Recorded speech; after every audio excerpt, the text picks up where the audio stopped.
Hello, my name's Marged. I'm going to be showing you today how to do a really simple printing process.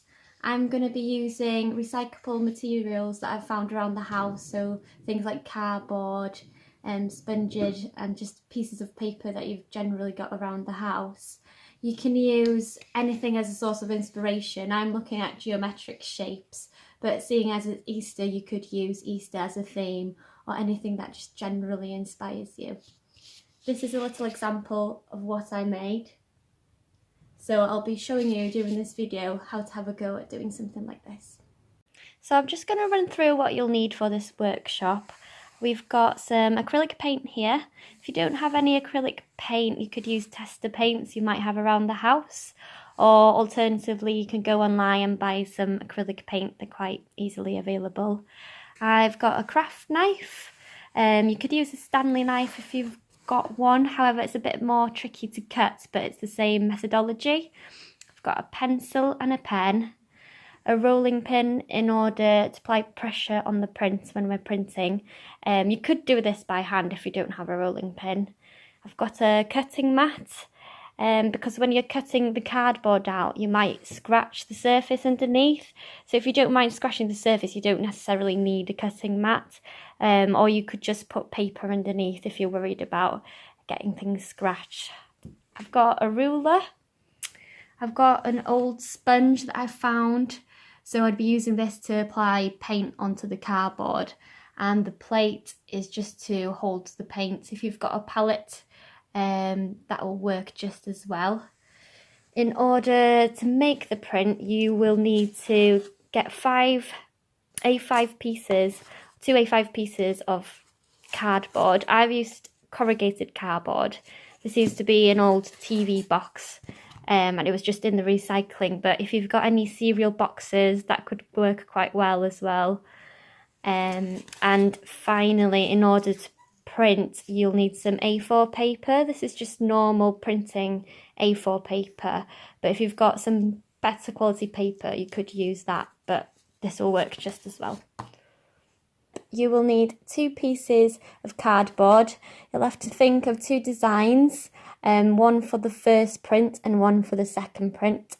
So here I've drawn out some geometric triangles that I'll be cutting out. That will be my second layer.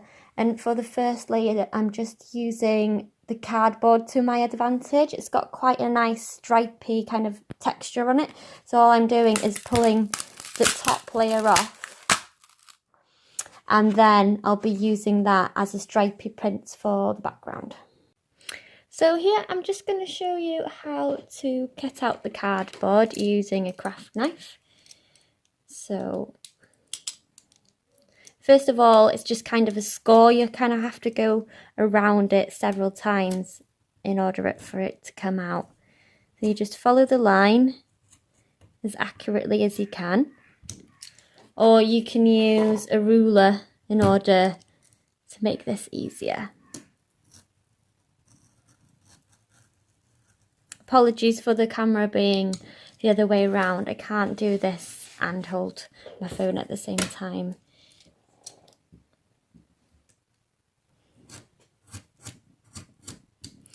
So it's important to apply the same amount of pressure.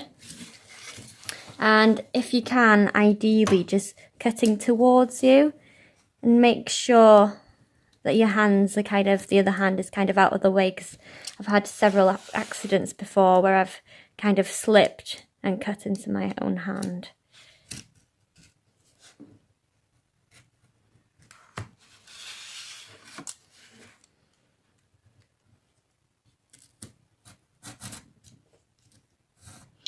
So as you can see, this might take several goes to cut through the cardboard if you've got a thicker piece like this one that's corrugated.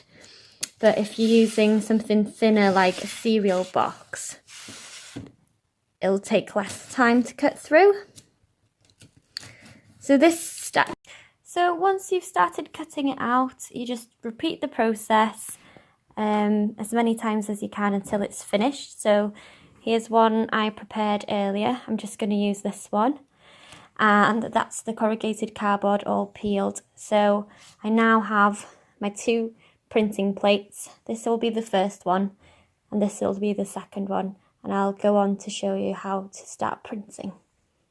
For this part of the process, you'll need to paint your roller, your first layer of print and your paper. With regards in choice of colour, I would always start with the lightest colour, so you'll need to pick two colours. My options are yellow and green, so the first layer is going to be yellow and the second layer is going to be green. With this acrylic, I've watered it down slightly just in order to make the paint go further and in order for it to kind of lubricate the print a bit more. So I'm going to dab this paint onto the palette.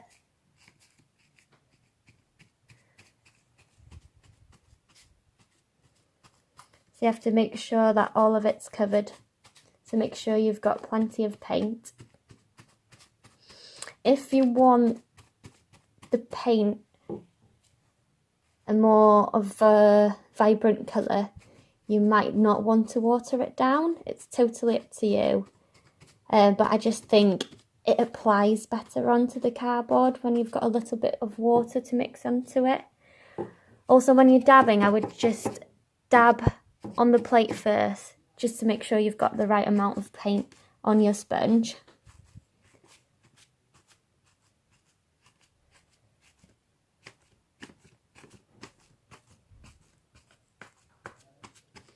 So make sure it's all evenly covered.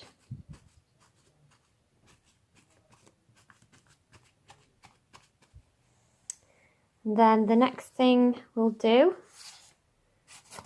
is put this onto your piece of paper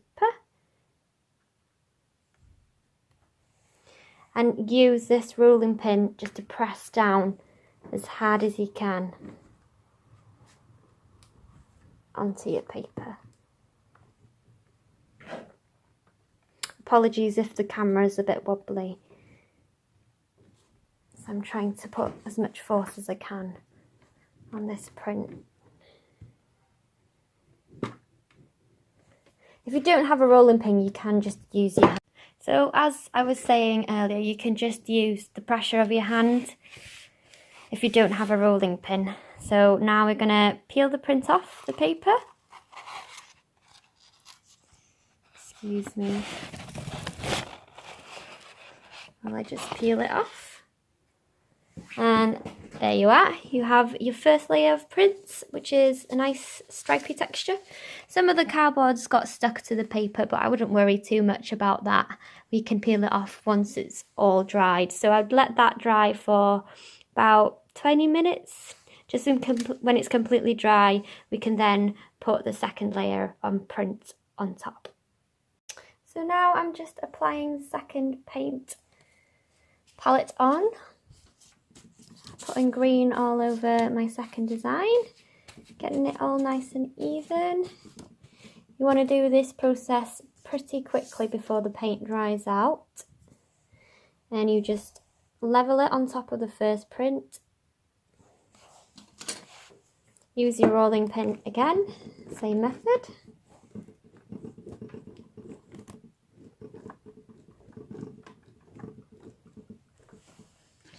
Horizontally, then vertically. Then I'll just try peeling this off with the camera in my hand.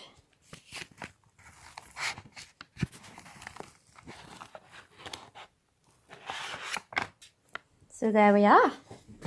We have our first print. It's a bit blotchy in places where I've not applied enough paint. But to be honest with you, I quite like that texture. If you need it, if you want it more blocked out, you can apply more paint. And to be honest with you, this is just one print I've done. You can kind of work. So here are a few examples I did earlier. I was working on 4 different prints at the same time, which is a bit easier than working on one at a time. So after the printing process, you can work into these prints as and when you like. With this one, I've just had a black fine liner and I'm just going around the edges of the print to make it look more prominent. This is totally optional, but I think it just makes the patterns pop out a little bit more. So another way of working into the print is just using stamps from the offcuts from the cardboard. So I've stuck them all together and I'm just stamping this triangular shape into acrylic. Whoops. And then using it as a stamp to fill in the voids. And it doesn't always work perfectly for the first time. You might have to stamp over it again or add more paint. But it's just another way that you can add more kind of pattern and texture into it. As you can see, this is one of the prints I made earlier. I've worked into it a little bit with biro.